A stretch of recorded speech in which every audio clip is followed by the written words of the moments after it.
Is there a favorite story that you have about Muhammad Ray? I presented him with an award because what had happened, the regular guy got sick, something happened, and they needed someone real quick. So they said, get this kid, Ray Leonard. He's gonna win a gold medal in the Olympics. I said, well, has he won the gold? No, but he will. And so it was like the future with the present.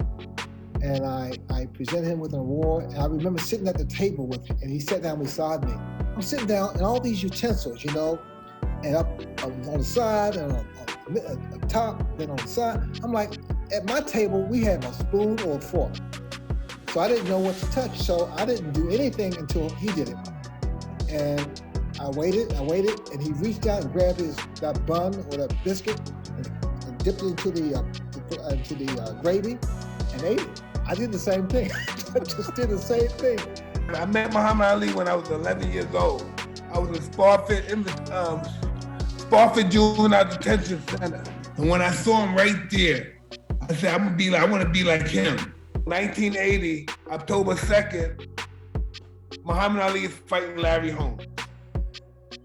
We go to Albany, New York, because we're in Catholic, so we're 30 miles south of Albany. We go to Albany, New York, and watch it in the closed circuit.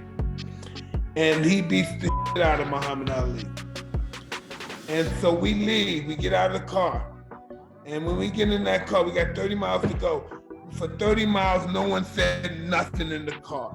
And when the first thing in the morning, I came downstairs, cuz said, it's your job to avenge Ali. I'm only 15 years old.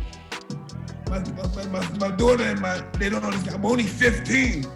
And that's my job to avenge the greatest fighter that ever lived. At 15, that's my duty, that's my only job in life. School, everything. My job in life is to avenge Ali. He's one of the few people that I say could really walk across the street and stop traffic. Wouldn't you agree? I remember years later when he retired in the 90s, we were invited to Beijing, China.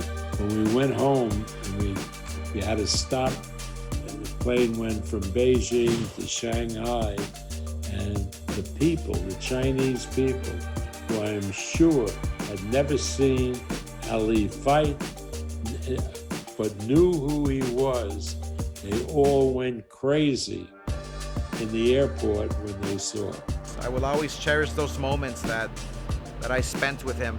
I remember one time we were being honored together at the Staples Center for some charity, and I walked into his dressing room, and he looks at me and it's like, "Oh, Oscar!" At that time he was slowing down and he couldn't really talk much, but he waves over to me and he tells me to come to his ear, to come closer, and he whispers at me, "You know what?